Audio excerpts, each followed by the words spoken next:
이렇게 와주셔서 감사하고 벨라만 거 몇 번째 이런 촬영을 해요. 궁금한 거를 사적으로 전문의와 상의할 수 있는 시간 되면 여러분한테 좋겠고, 나는 실제적으로 병원에서 할 수 없는 얘기를 들을 수도 있고, 또 내가 궁금한 거, 환자분들이 어떤 생각하는지 그렇게 하는 시간이니까 편하게. 먼저 제가 하는 전공 분야에 있어서 궁금한 점이 있으세요? 거꾸로 왜 해야 될 것 같아요? 제가 편하게 말하자면 네. 왜 해야 될까? 나도 생각해요. 네. 병원이 돈을 많이 벌기 위해서요. 그건 아니겠죠? 아니, 그러면 환자가 너무 할 일이 없어서 한다. 그건 아니죠. 자, 이건 병원에서 하는 거, 일반 샵이나 이런 데서 받는 시술하고는 좀 다르니까 비용도 들고 회복기간도 들고 위험할 수도 있고 잘해야 되고 후회가 없어야 되니까. 그럼 여자가 어떤 경우에 질성형수술을 받나? 그냥 쉽게 접근하면 부부관계가 원활해지려고. 그래, 나는 근데 원활한데 굳이 할 필요가 있을까? 그런 생각하는 분은 할 필요가 없는. 그러면 주로 어떤 분들이 대상이냐면 아이를 낳으면서 변화된 분들.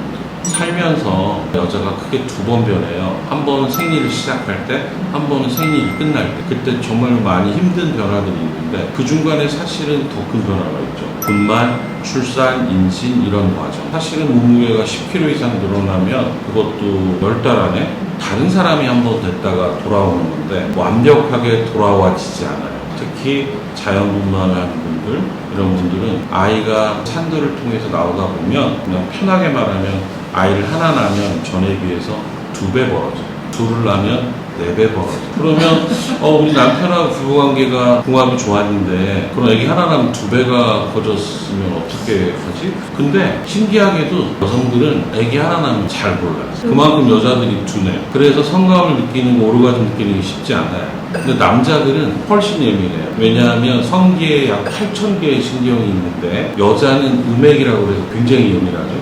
남자는 음경에 있단 말이에요. 그러면 질 안에는 신경이 많지 않아요. 벌어졌어도 몰라. 근데 남자들은 알아요. 자기가 체크를 할 수가 있으니까. 그냥 아기를 둘라면 남자는 100%가 알아요. 유아기가 많이 변했네, 늘어났네. 근데 여자는 그때서야 반이 알아요. 그럼 아기를 샌다면 아까 말했지만 2, 4, 8배 꼭 그렇진 않지만, 왜냐하면 아기 낳고 그냥 놔두는 게 아니라 의사들이 뭐 꿰맨다고 하잖아요. 그때 조금 손을 보면 2배까지는 안 되죠. 그렇게 했을 때 변화를 느끼는 거예요. 이게 일반인들이 말하는 잠자리 궁합이 안 맞는다 이런데, 살면서 그게 중요할 때가 생겨요. 부부생활이라는 게 다른 것도 있지만 잠자리도 굉장히 중요하니까 거기서 문제가 생길 때 내가 그런 문제는 없는지 체크하고 있다면 시술이나 아니면 운동이나 이런 걸 해결할 수 있습니다. 출산을 경험했는데 특히 많이 다친 것 같고 많이 고생했고 아기도 컸고 아기를 많이 낳고 그런 사람들이 이런 수술하는 게 많고, 또 하나는 그런 분들이 살면서 괜찮다가 폐경 임박해가면 또 여성의 노화에 의한 문제가 더 심해져요. 호르몬이 떨어지는 거. 그때는 많은 분들이 젊었을 때 못한 분들이 폐경 임박해서 하죠. 요새는 뭐 폐경 지난 분들도 많고. 답변이 됐나요? 네. 꼭 해야 될 것 같아요. 제왕절개를 탐방한 분들은 우리가 말하는 수술, 질축소 수술, 아기를 자연분만해서 근육이 끊어져, 늘어져, 이런 분들은 폐결 운동한다고 얼마나 좋아지겠어요. 조금 나빠지지 않는 걸 방지하는 거지. 제왕절개 한 번, 2번 한 분들은 저는 그렇게 수술하라고 하지 않아요. 그분들은 산도가 임신으로 인해서 늘어났다가 회복이 됐긴 돼서 달라지긴 해요. 그러나 수술을 꼭 해야 될 만큼 벌어지진 않아요. 개 중에는 아기를 둘 정도 임신했고 특히 쌍둥이 가졌던 분들은 임신 자체에 골반이 벌어져요. 그런 분들은 요새 많이 하는 게 지금 말한 수술 말고 그 안에 충전재를 넣는 필러하는 거, 그걸 채워주는 아주 간단하고 뭐 회복도 빠른 방법. 미혼인 분들도 많이 하세요. 미혼.